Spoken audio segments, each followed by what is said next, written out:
बहुत शुक्रिया जनाब स्पीकर। मैं समझता हूँ कि जो पॉइंट्स अपोजिशन ने उठाए हैं in line with the parliamentary traditions, cut motions का मकसद ये है कि सब्जेक्ट्स को डिस्कस किया जाए। मैं उनकी ये सजेशन के एक हम मुफस्सिल एक सेशन रखें। आप जब भी चाहें, बजट जब ख़त्म हो, next day, week after, whenever members want, is a good idea कि हम इनको कंप्लीट कॉम्प्रिहेंसिव इनसे शेयर करें कि प्राइम मिनिस्टर शहबाज शरीफ की गवर्नमेंट की क्या फॉरेन पॉलिसी है। Although he has within the house and outside, अगर आप उनकी स्टेटमेंट्स पढ़ें तो बड़ी क्लियर एंड कैंडिड हैं, but in a comprehensive and composite way पे बड़ा अच्छा आइडिया। मैं इसको वेलकम करता हूँ और आप मेहरबानी करके जब भी आप इनसे मशवरा कर लें, मैं समझता हूँ कि एक कॉम्प्रिहेंसिव सेशन बिल्कुल होना चाहिए। और मैं जो इस वक्त हमारी हुकूमत की पॉलिसी है बिल्कुल मनोवन यहाँ पेश करूँगा, लेकिन कुछ चंद चीज़ें हैं जो बड़ी सेंसिटिव और टाइम उस पर शायद एक दिन की भी डिले मुनासिब नहीं है, क्योंकि इसमें जो पहली जो स्पीकर थी हमारी, उन्होंने फरमाया कि जो यूएन में जो रेजोल्यूशन वहाँ हुई है हाउस में, उसके बारे में उन्होंने कहा कि हुकूमत ने कुछ नहीं किया। विद ऑल ड्यू रिस्पेक्ट, मेरा ख्याल है कि शायद उनके इल्म में नहीं है कि परसों लेट नाइट ये रेजोल्यूशन हुई। कल फॉरेन ऑफिस ने मीडिया को ये पाकिस्तान के बिहाफ पे ये मैं पढ़ देता हूँ कि हमने क्या जवाब दिया है। Pakistan has taken note of passage of the house resolution 901 by the US House of Representatives on 25th of June. We believe that the timing and context of this particular resolution does not align well with the positive dynamics of our bilateral ties and stems from an incomplete understanding of the political situation and electoral process in Pakistan. Pakistan, as the world's second largest parliamentary democracy and fifth largest democracy overall, is committed to the values of constitutionalism, human rights and rule of law in pursuance of our own national interest. We believe in constructive dialogue and engagement based on mutual respect and understanding. Such resolutions are therefore neither constructive nor objective. We hope that the US Congress will play a supportive role in strengthening Pakistan-US ties and focus on avenues of mutual collaborations with benefit both for our people and countries. ये हमने फौरी कल दिया इसका reaction, चूँकि इस वक्त house budget को पास कर रहा है और ये इस वक्त प्रायोरिटी है, टाइम बाउंड भी है, और गवर्नमेंट की, प्राइम मिनिस्टर साहब की इजाज़त के साथ ये गवर्नमेंट की इंटेंशन है कि जो ही होपफुली कल शाम को या परसों जब ख़त्म आप प्रोसेस कर लें, तो मैंने आपसे भी आपको कॉन्फ्रेंस में लिया था कि हम इस रेजोल्यूशन के मुकाबले में एक रेजोल्यूशन लाएंगे। We must show our sovereignty, we must show our unity, we must show के वी मीन बिजनेस। ये कोई तुक नहीं है। अब हम भी यहाँ 50 चीज़ों को क्रिटिसाइज़ कर सकते हैं दूसरे मुल्कों के हवाले से, लेकिन वी रेफ्रेन। और मैं समझता हूँ कि म्यूचुअल डिग्निटी एंड रिस्पेक्ट इसी में है कि they should also reciprocate what we do.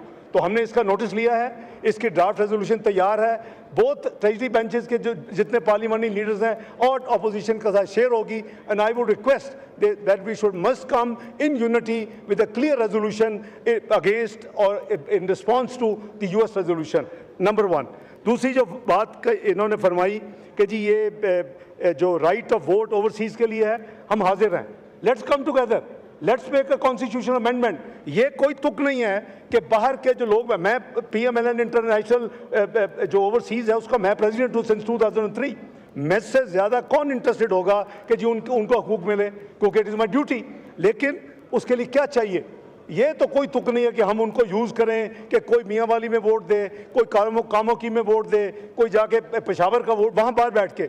Let's give them representation in these two houses. Let there be a voice of those people. Let's consider, government is open, let's sit together, discuss in a candid way and constitutional amendment ले आते हैं उनके लिए। So हम इसको support करते हैं, but in a different form. आपको याद होगा कि जब वोट की बात हुई थी ओवरसीज़ वाले उस वक्त साइड जरूर हुए थे, लेकिन जब PMLN ने उसका काउंटर ये फार्मूला दिया तो दे आर मोर सेटिस्फाइड। और उनकी अब प्रेफरेंस इसी के लिए है कि उनकी चंद सीटों की नुमाइंदगी होनी चाहिए। फ़लस्तीन के ऊपर बात हुई कि हुकूमत कुछ नहीं कर रही। मुझे बड़ा अफसोस हुआ कि एक तो यह है कि हुकूमत प्रोएक्टिवली एंगेज है फ़लस्तीन के। ये बड़ा देखें, सब मुसलमान हैं, हम सब ने अल्लाह को भी उसका जवाब देना है।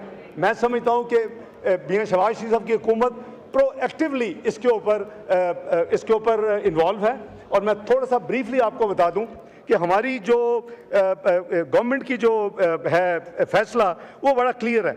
हमने ये कैटेगोरिकली ये ऐलान किया हुआ है कि जी हम इसको किसी भी सूरत में इस जो कुछ हो रहा है उसको हम इंडोर्स नहीं करते, बल्कि हम उसकी मुखालफत करते हैं। अब उसके लिए हमने जो चीज़ें 3 हमने फोरम्स हैं पिछले 4 महीने गवर्नमेंट को आए हुए, 3 फोरम्स पे OIC में जो इस्लामी उम्मा की 57 ममालिक की एक बॉडी है और उसका मैं समझता हूँ उसका प्राइम फ़र्ज़ है कि इसके ऊपर काम करें। हमने प्रोएक्टिवली जो गैम्बिया में बैंजोल में मई में जो वहाँ हुआ समिट, उसके ऊपर पाकिस्तान ने बिल्कुल क्लियर टर्म्स में 2 काम बल्कि 3 काम किए।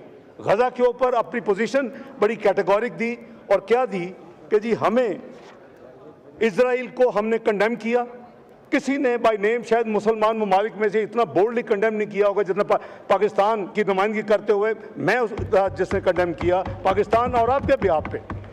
हमने कहा कि ये जो ये जंग है इसको फौरी बंद होना चाहिए। ये जो फूड फ्लो है, जो ह्यूमैनिटेरियन असिस्टेंस है, उसमें कोई रुकावट नहीं होनी चाहिए। हमने कहा कि ये जो सीज़ फायर है ये 1967 के प्री जो बॉर्डर्स थे उसके ऊपर होनी चाहिए और वो फ़लस्तीन की जो अल-कुद्स अल-शरीफ है वो उसका कैपिटल होना चाहिए। तो प्लीज़ ये ना कहें कि हुकूमत की कोई इस पर पॉलिसी नहीं है, हुकूमत इसको सीरियसली नहीं ले रही। OIC के बाद टर्की ने D8 council of foreign minister की मीटिंग इस्तांबुल में की। पाकिस्तान की नुमाइंदगी करते हुए हमने पाकिस्तान की पूरी इन्हीं लाइनों के ऊपर वहाँ अपनी नुमाइंदगी करके उनको सपोर्ट किया और ये ग्लोबल मीडिया में सब जगह ये रिपोर्टेड है। तीसरा, अम्मान में king of Jordan, president of Egypt, United nation के सेक्रेटरी जनरल ने अभी चंद दिन पहले उन्होंने 65 ममालिक की हेड्स ऑफ गवर्नमेंट समिट की। वज़ीर आज़म साहब ने मेरी ड्यूटी लगाई इनके ब्याह पे, मैंने उसको अटेंड किया और इन्हीं लाइनों के ऊपर। अच्छा, ये तो है ना हमारी नुमाइंदगी और फाइट फॉर गज़ा ग्लोबली, लेकिन पाकिस्तान से 8 big consignments carrying about 2400 metric tons of goods वो हमने वहाँ भिजवाई नहीं बल्कि वहाँ मेक श्योर किया वहाँ पहुँचे। पहले इजिप्ट के लिए जा रही थी, अब अपने जॉर्डन के लिए भेज रहे हैं। नौवीं कंसाइनमेंट इज़ बीइंग प्रिपेयर्ड और इंशाल्लाह वो भी जाएगी। तो प्लीज़ हम सब का फ़र्ज़ है, हुकूमत का फ़र्ज़ है और प्राइम मिनिस्टर तो इसमें कई दफ़ा पब्लिक स्टेटमेंट्स दे चुके हैं। तो इस पे मैं अर्ज़ करूँगा कि हमारी दूसरी हमने जो मेजर जिम्मेदारी की कहा जी कश्मीर पे कोई बात नहीं हुई। हाँ, कश्मीर पे पिछले कई समिट्स में बात नहीं हुई। कश्मीर में पहली दफ़ा मीनिंगफुल वे में OIC में हमने भरपूर नुमाइंदगी की। वहाँ 11 कॉन्टैक्ट ग्रुप्स हैं, किसी कॉन्टैक्ट ग्रुप की मीटिंग नहीं हुई। वी मेड श्योर कि कश्मीर के ऊपर काफ़ी हेड्स ऑफ समिट के बाद इस दफ़ा पहली दफ़ा मीटिंग हो, उसमें हमारे दोस्त ममालिक ने भरपूर किरदार अदा किया। तीसरा, हमने क्या किया जनाब स्पीकर, इस वक्त फोबिया, इस्लामोफोबिया, हमारा ब्लास्फेमस मटीरियल आता है, किसी को कोई परवाह नहीं है। हमारी कुरान हकीम के बारे में, हमारे नबी पाक सल्लल्लाहु अलैहि वसल्लम के बारे में, हमारे इस्लाम के बारे में। भाई अगर जो एंटी सेमिटिज़म है वो रिमूव हो सकता है तो ये इस्लामी मटीरियल क्यों नहीं रिमूव हो सकता इन तमाम ऐप से जल्दी ताकि वो फैले ना और जो दिल आज़ारी होती है वो ना हो। हमने भरपूर OIC में पहली दफ़ा इसके ऊपर हमने भरपूर ना सिर्फ हमने अपनी इसको टेकअप किया बल्कि लॉबी की और उसके नतीजे में पहली दफ़ा OIC के सेक्रेटरी जनरल का परमानेंट जो है NOI ऑन इस्लामोफोबिया वो अपॉइंट हो गया। तो बात यह है कि मैं समझता हूं कि बिल्कुल आप करें, तफसील से करें और हम हर इस चीज़ का अर्ज करेंगे कि हम क्या कर रहे हैं, मियां शहबाज शरीफ की हुकूमत की क्या पॉलिसी है, हमने क्या एक्शन लिए हैं। गाज़ा हो, इस्लामोफोबिया हो, कश्मीर हो, तो कश्मीर को हम बिल्कुल हमारी प्रायोरिटी और इसमें कोई इसमें हमारा खुदा न खास्ता सॉफ्ट कॉर्नर नहीं है, बल्कि मैं समझता हूँ कि इस हाउस को मुझे मौका मिला है। मैं आपको मुबारकबाद पेश करता हूँ। लास्ट टाइम जब आपको यूनाइटेड नेशन सिक्योरिटी काउंसिल की नॉन परमानेंट मेंबरशिप मिली थी, आप 1 वोट से जीते थे, 1 वोट से।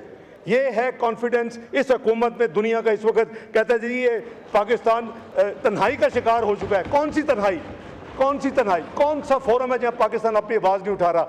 और उसके नतीजे में एक वोट से हम नहीं जीते जनाब स्पीकर, 187 वोट पड़े और 182 वोट से Pakistan non permanent member United nation security council का इलेक्ट हुआ है। और ये 20, 25, 20, 26 2 साल के लिए मेंबरशिप है। हम उस फोरम को भरपूर इस्तेमाल करेंगे। हम पाकिस्तान का पूरी तरह फ़र्ज़ अदा करेंगे। हम गज़ा पे भी अपना नुमाइंदगी पूरी तरह करेंगे, जिम्मेदारी अदा करेंगे, कश्मीर पे भी करेंगे और तमाम इंशाल्लाह जो मामलात हैं उसके ऊपर मैं समझता हूँ कि हम इंशाल्लाह अपनी जिम्मेदारी करेंगे। कुछ दोस्तों ने कहा कि जी ये $27 मिलियन चीन अपना वज़ीर-ए-आज़म के दौरे चीन के हवाले से। देखिए, एक तो यह है कि ह्यूमन लाइफ्स हैं, वो हमारा बेहतरीन दोस्त है और वो हमारे आउट ऑफ द वे उसने CPEC 1 हमारे साथ किया। हमने अपनी गलतियों से CPEC को बिल्कुल बैक बर्नर पे कर दिया, अपनी गलतियों की वजह से पिछले चंद सालों में। अब हम क्या किया, ना सिर्फ वो रिवाइव हो रहा है, अपग्रेड हो रहा है। और ये कॉम्प्लीमेंट जाता है शहबाज शरीफ एज ए वज़ीर आज़म ऑफ पाकिस्तान कि इन्होंने उसको ना सिर्फ रिवाइव करवाया बल्कि अपग्रेड करवाया। तो अल्लाह के फजल करम से भी हमारा कॉमन गोल होना चाहिए। आपने देखा कि जब ये गए और उसके बाद जनाब स्पीकर, चाइना की हुकूमत ने जो इंटरनेशनल जो उनकी डीलिंग का जो कम्युनिस्ट पार्टी ऑफ चाइना का एक वजीर होता है, he is the most important close to the president of China, उन्होंने उनको भेजा कि जाके ज़रा देख के कि पॉलिटिकल सेंस क्या है। हमने तो अपने काम खुद ख़राब किए पॉलिटिकल इंस्टेबिलिटी में और पेटी पॉलिटिक्स में इस मुल्क में। तो आपने देखा कि इस हुकूमत ने रिगार्डलेस के कौन सी छोटी बड़ी हर पार्टी को मदऊ किया और एक इवेंट किया जो कि कंसल्टेटिव प्रोसेस हुआ था 2019 में और 2020 में, उसके बाद नहीं हुआ, वो हमने होल्ड किया और वो इससे पहली दफ़ा पाकिस्तान में हो। तो मैं समझता हूँ कि ये वो चीज़ें हैं जिसको हमें मिलके पाकिस्तान को आगे लेके जाना है। और मैं मशकूर हूँ कि तमाम पार्टीज़ ने वहाँ वो ये शिरकत की, अपने अपने व्यूज़ दिए। हमने किसी के व्यू को एडिट नहीं किया। Everyone's view went viral, live to the public and to the nation. तो यही एक ट्रांसपेरेंट तरीका था। हमने अपनी जिम्मेदारी अदा की। जहाँ तक मुआवजे का तल्लक है, मेरे ऑनरेबल मेंबर को मिस इन्फॉर्मेशन है। It was not $27 million, it was $2.58 million, करीबन $2.5 मिलियन।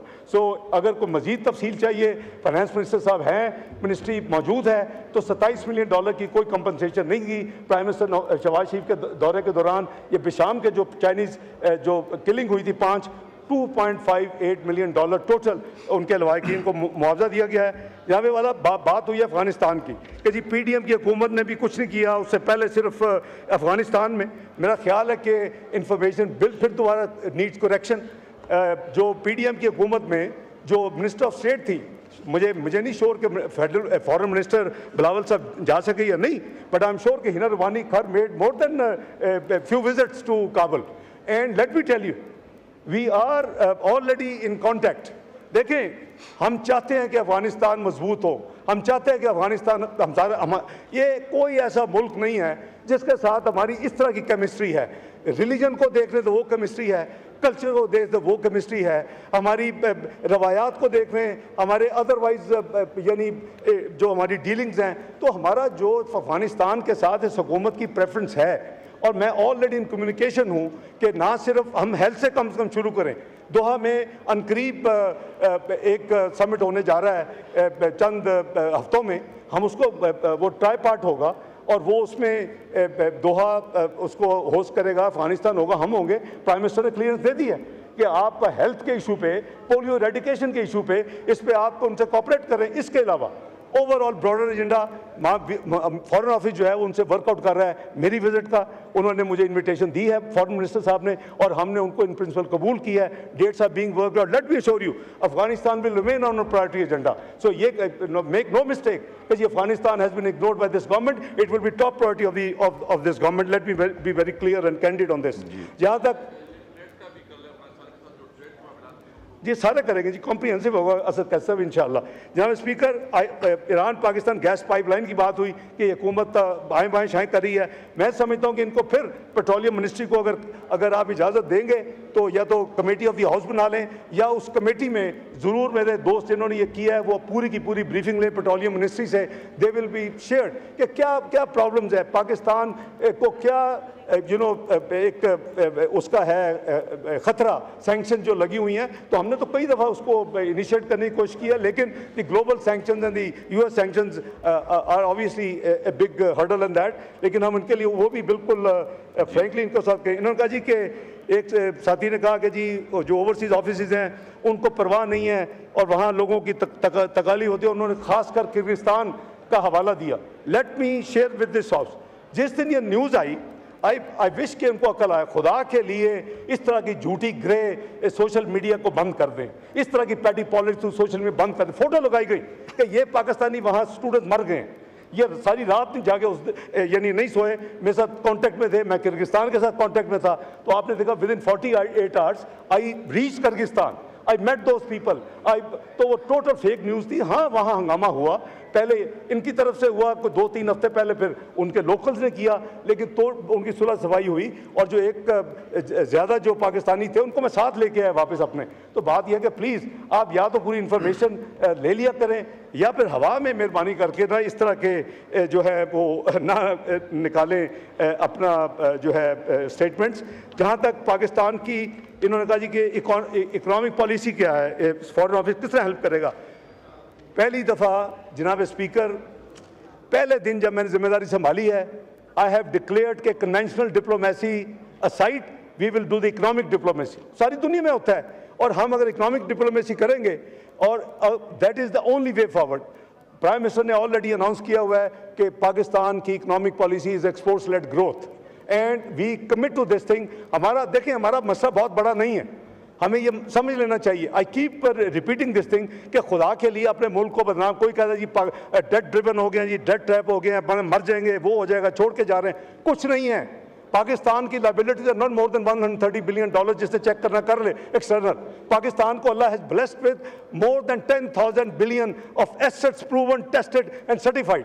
तो आपको क्या, इस matter streamlining, prime minister and this government is doing all its best and we will streamline this इंशाल्लाह and god willing इंशाल्लाह। I think कि आपको हम जो अलहदा ब्रीफिंग होगी उसमें we will give you all the detail. जहाँ तक ये अर्ज़ किया कि जी जेलों में हैं, ये बिल्कुल फॉरेन ऑफिस का काम है। अगर आपके पास कोई, we are already in touch, उसमें भी आप सवाल कर लें। मेरा ख्याल है जो डिटेल ब्रीफिंग है, हम इन तमाम जो इस तरह के हैं एडिशनल क्वेश्चन के कितने बेगुनाह जेलों में हैं, फॉरेन ऑफिस क्या कर रहा है, ये सारे का सारा हम यहाँ पेश कर देंगे, क्योंकि हमारी पॉलिसी जनाब स्पीकर बड़ी क्लियर है और इस मुल्क का पोटेंशियल है। I have a belief, I have a faith. I would not be taking this responsibility if I didn't have the 14. Pakistan was macroeconomic unstable country. Pakistan was declared to be within 7 months. Whosoever wins the election to declare default. क्या हुआ? Within 3 years. वो कहते थे 10 से 12 साल लगेंगे. Within 3 years, Pakistan reached to a stage where it became 24th global economy of the world. This is Pakistan potential. And what was projected by PricewaterhouseCoopers, Pakistan will be part of G20. The way it's flying. अब मैं क्या उसका रोना रो जो political instability create की गई, जो इस मुल्क में एक तूफान खड़ा किया गया, एक हुकूमत को फारग कर किसी को लाने के लिए, मैं उसमें उस तफसील में नहीं जाना चाहता। All I am saying Pakistan has the ability to come out of this quagmire very soon और इंशाअल्लाह this government will make this happen in front of the nation inshallah. But you need time. We did 3.5 years last time. I think we need more time or inshallah we have started. The vision is clear. It is investment friendly.